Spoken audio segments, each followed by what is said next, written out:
Cooking time! Luto naman tayo ng ating lunch at chicken spicy with rice. Ayan siya. Ayan na ang finished product. Ngayon, mayroon ako dyang chicken breast na hiniwa-hiwa.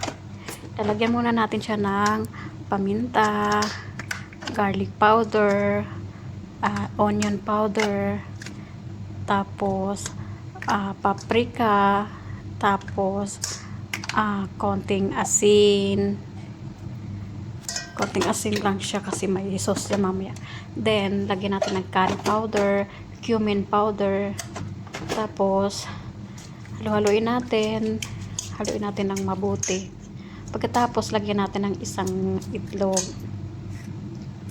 i-mix lang natin. Then maglagay tayo ng flour, isang kutsara lang, at saka isang kutsara ding cornstarch para medyo crispy.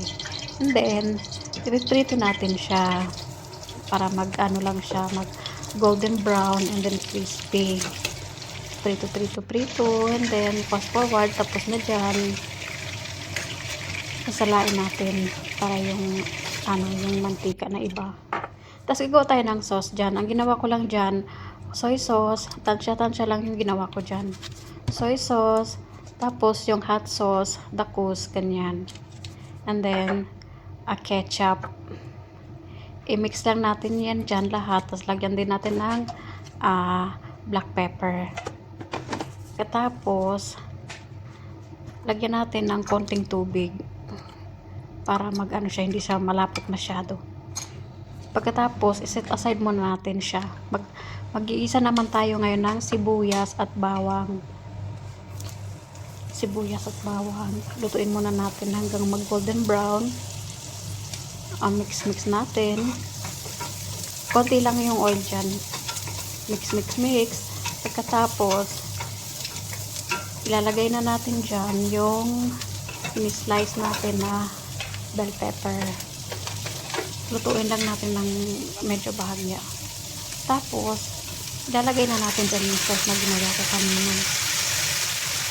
Mix lang natin lahat, tapos lagyan din natin ng konting tubig mamaya para hindi siya masyadong dry. Pagkatapos yung prinito kung dyan, breast chicken, hinalo ko na siya dyan. Mekos lang natin, mekos hanggang maghalo-halo sa lahat.